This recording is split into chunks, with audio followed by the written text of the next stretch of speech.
విశాఖ శ్రీనివాస నగర్లో అనుమానాస్పద స్థితిలో అంగన్వాడీ టీచర్ మంటల్లో చిక్కుకున్నారు. రోడ్డుపై అంగన్వాడీ టీచర్ చీరకు మంటలు అంటుకున్నాయి.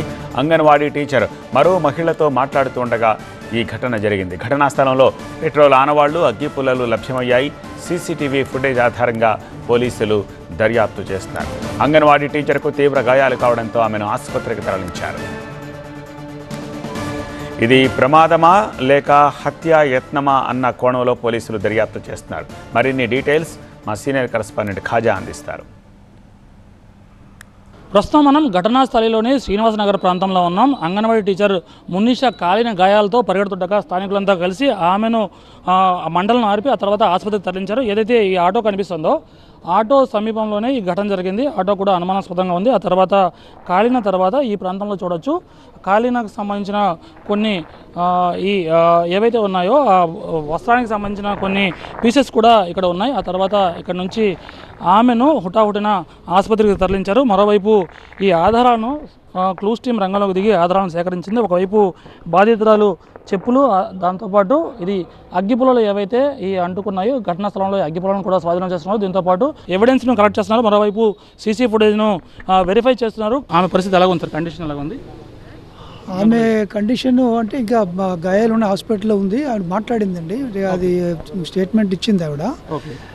అగ్గిపుల్ల వెలిగించాను, వెంటనే చీర అంటుకుంది. చీర అంటుకుని ఒకసారి మంటలు వచ్చాయి, ఆ విధంగా కాలేదు. నాకు ఎవరు ఏం చేయలేదని చెప్తుంది ఆవిడ క్లియర్గా. ఆవిడ సంగీతం, నాకు అమ్మాయి పేరు, అమ్మాయి మా ఫ్రెండ్, ఇద్దరు కలిసి మాట్లాడుకుంటుంటే అక్కడ అగ్గిపెట్టితో నేను అగ్గి వెలిగించాను. బెస్ట్గా వెలిగించగానే ఆ చీర సిల్క్ చీర అవడం వల్ల వెంటనే కాలిందని చెప్తుంది అమ్మాయి. ఓకే, స్థానికంగా పెట్రోల్కి సంబంధించిన ప్రోడక్ట్ సంబంధించిన మార్గాలు కూడా ఉన్నాయి. జనరలైజ్గా అగ్గిపుల్ల ముట్టించగానే మొత్తం అంతా కాలిపోయే పరిస్థితి ఉంటుందా సార్?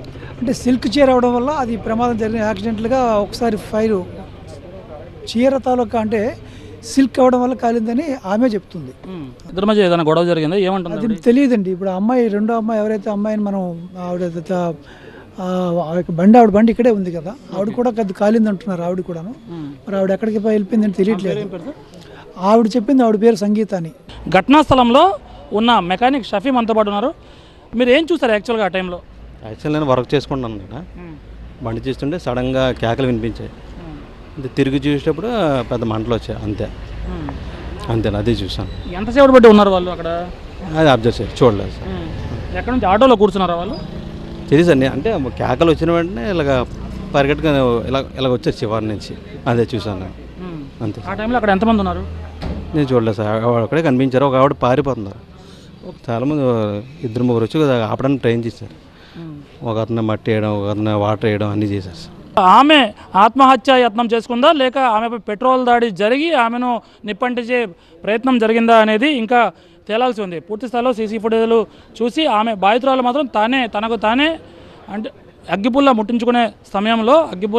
ముట్టిస్తున్న సమయంలో చీరకు అంటుకొని మంటలు వ్యాపించినట్టు బాధితురాలు పోలీసులకు స్టేట్మెంట్ ఇచ్చింది. అయినప్పటికీ ఈ ఘటనపై అనుమానాలు రేకెత్తిస్తుంది. పూర్తి స్థాయిలో ఎంక్వైరీ చేసిన తర్వాత అసలు కారణం తెలిసే అవకాశం ఉంది. కెమెరా పర్సన్ ప్రసాద్తో ఖాజా, టీవీ9 విశాఖపట్నం.